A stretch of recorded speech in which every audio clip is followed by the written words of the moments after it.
नमस्कार.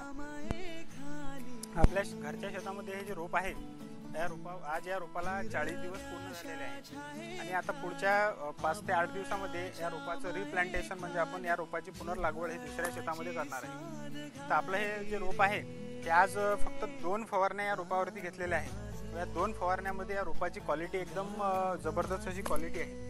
तर आता आपल्याला हे रोप दुसऱ्या शेतामध्ये रिप्लांटेशन करायचं आहे. तर या अगोदर आपल्याला याच्यावरती एक फवारणी घ्यायची आहे. तर ती फवारणी का घ्यायची आहे? कारण हे रोप आपण दुसऱ्या शेतामध्ये लावल्यानंतर आपल्याला याच्यावर मेजरली आपल्या शेतामध्ये लावल्यावरती रोप हे मुरी जाण्याचं प्रमाण भरपूर प्रमाणात शेतकऱ्याच्या शेतामध्ये येत असते.